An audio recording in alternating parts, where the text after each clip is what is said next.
Esse é o Fora da Caverna Podcast, o podcast que não é tão animalesco quanto o Podpah e também não é tão chato quanto a conversa com Pedro Bial. Esse não é meu podcast de humor, é um podcast de entrevistas, mas é muito divertido e interessante. Então, se você quer ver uma conversa fora da caixa, assista o Fora da Caverna Podcast. Curta, compartilha, engaje e se corte. Um grande abraço, tamo junto, tá? A gente tá chegando ao final já, Joel. Só uma coisa que eu queria saber, cara, um caso que tá chamando bastante atenção, que é o caso da jovem Vitória, que foi assassinada.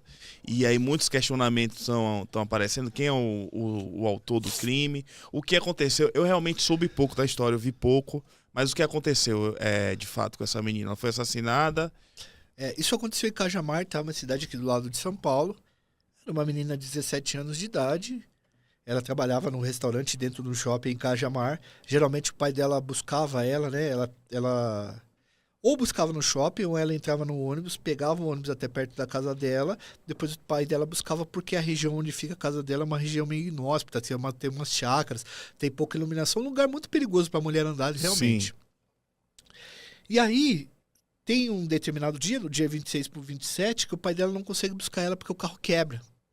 E obviamente que o carro quebra de manhã, ela sabia disso, ela foi trabalhar de ônibus, ela ia voltar de ônibus. E ela fica meio nervosa, com medo, porque a hora que ela sai, ela percebe que ela está sendo seguida por alguém. Ela manda mensagem para uma amiga dela, manda para um outro amigo também, dizendo que ela acha que está sendo seguida, tal. Passa um carro prata, olha para ela. Ela pega o ônibus e desce no lugar que ela tinha que andar até a casa dela. O pai não tinha dinheiro para pagar Uber.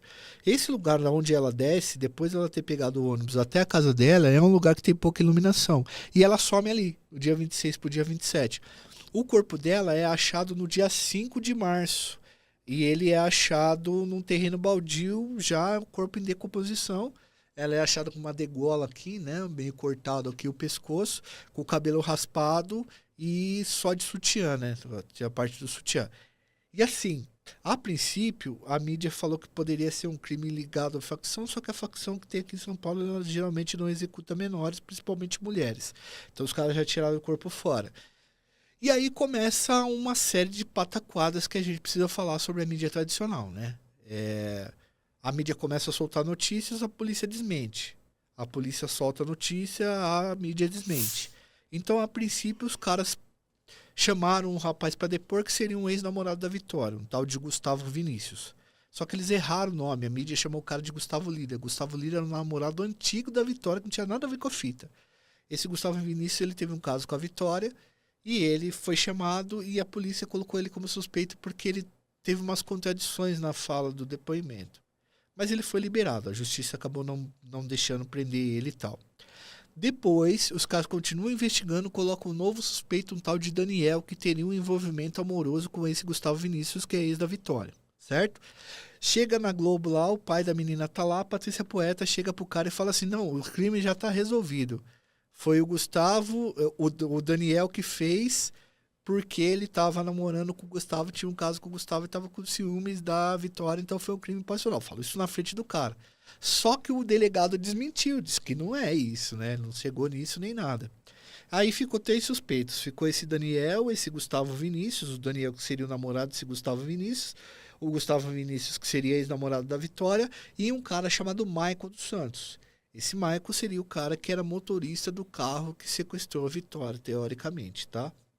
Bom, esses outros dois, o Daniel e o Gustavo, foram descartados como suspeitos, só ficou o Michael.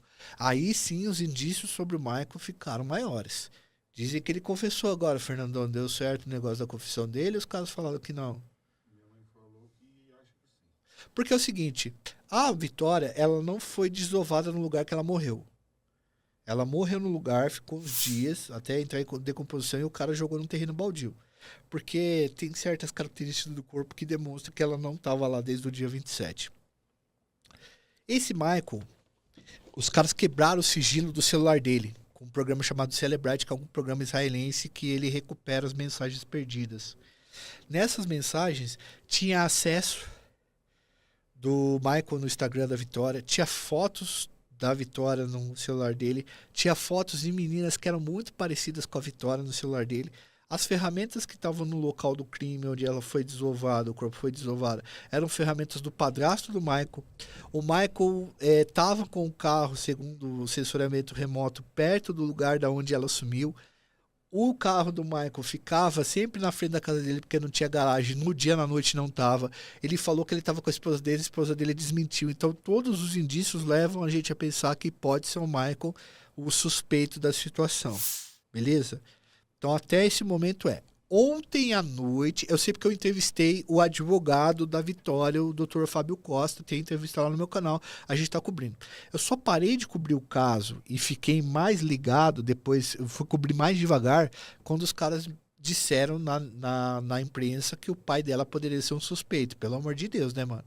O cara já se ferrou tanto, já tá todo ferrado. Saiu a notícia, cara. Pelo amor de Deus, né, velho? Tipo assim, não é uma coisa que você faz pra família. Aí tava cheirando meio escola base, né? Escola base é um caso que aconteceu que hoje, se você fazer uma faculdade de jornalismo, os caras vão mostrar pra você esse caso. Que era assim, era 2 casais que montaram uma escola em São Paulo, aqui, nos anos 90. E 2 mães disseram que ouviram dos filhos que eles estavam sendo abusados nessa escolinha. A Globo deu a notícia sem verificar. E aí, depois que deu, o próprio delegado disse, não vou contar a Globo, eu vou indiciar os caras. Só que ninguém tinha nada a ver com isso. Acabou com a vida das pessoas. Entendeu? Destruiu a vida desses 2 casais. Tiveram casa quebrada, não podiam sair na rua, quase foram linchados. E começou a acontecer isso no caso do Vitória. Então eu comecei a tomar um pouco mais de cuidado, porque a mídia estava publicando muita coisa, atropelando uma coisa na outra e a polícia desmentir e tal. Agora começou a sair os laudos da perícia de verdade. A Vitória não foi abusada, tá? Ela foi morta com 3 facadas, mas não teve violência sexual contra ela, não foi identificada. E ontem o Michael, a mídia disse que o Michael teria confessado que foi ele que fez o crime sozinho. Também é uma grande suspeita que sozinho é complicado. Como assim? Que ela morreu com 3 facadas, ele falou que foi 2, ele falou que enterrou e ela não estava enterrada. Então, ele começou a contar a história e tem muitas contradições. Dizem que ele tentou confessar, alguns dizem que ele tentou confessar só para ver a mãe dele. Mas eu não sei se oficializaram que ele confessou de verdade, porque daí o advogado chegou e desmentiu, dizendo que ele não tinha confessado nada do crime. Mas, de qualquer forma, se ele falou que agiu sozinho, é muito estranho, porque um tipo de crime desse, cometer sozinho, é bastante complicado, né? Então a questão ética é do limite aí da mídia, né? A mídia gosta de falar sobre o limite do humor, mas o limite do jornalismo não foi, porque acaba atrapalhando o trabalho da polícia, né? É que assim, Cassius, o que acontece? Hoje, como as notícias elas estão muito rápidas, se você não der notícia, você não pega clique. Entendeu? E a disputa por atenção do consumidor. Então, o que acontece? A CNN, ela solta uma notícia, aí a outra, sei lá, o SBT solta a segunda CNN. Aí a Globo solta a segunda CNN, não sei o quê. Ninguém se responsabiliza. E eles vão confiar na fonte. Na apuração, entendeu? Esse é o grande problema hoje do jornalismo tradicional, né? Essa sempre foi sinônimo de... Até hoje. Se eu ouço uma notícia, vejo sei lá, num blog, eu ainda vou no G1, ainda vou no outro, em sites grandes para verificar. Mas com a internet, todo mundo quer soltar a notícia primeiro, fica complicado. Engraçado que eu lembrei no dia quando a gente não tem nada a ver com crime, né? No dia que a gente fez a presepada lá, que foi vestido de Capitão Pátria fazer a piada lá no show do Thiago Santinelli e as amigas, o Metrópolis soltou na mesma noite. Comediantes bolsonaristas. Mentira, pô. Tem qualquer ligação com o Bolsonaro nem nada. É igual crime de facção. Primeiro os caras ventilaram o crime de facção, porque quando você coloca crime de facção, meu irmão, o bagulho vai lá pra cima. Eu sei porque eu cobro isso, entendeu? Tem um crime de facção aí que foi esses dias atrás, uns coitados dos irmãos aí que tocavam vaquejada lá em Pentecoste, naquela região lá no Ceará, no interior do Ceará. O coitado era 2 irmãos gêmeos, mano, que vaquejada é tipo rodeio de lá. Um montava e o outro narrava. Aí um deles dançou com a mulher de um cara de facção. Os caras foram buscar o moleque, não sabia quem matar, mataram os 2. Meu Deus. Olha que fita louca, mano. Então, assim, esses negócios de crime de facção também tá dando um ibope, uma audiência boa. Então, os caras ficam colocando essas paradas aí, entendeu? Cara, muita... Foi interessante a nossa conversa, a gente começou, tirou essas dúvidas. A minha preocupação, como eu sei que você já participou de muitos podcasts, acaba repetindo um pouco alguns assuntos. Mas eu acho que a conversa, pelo menos pra mim, foi muito legal, cara. Queria agradecer a sua presença aqui.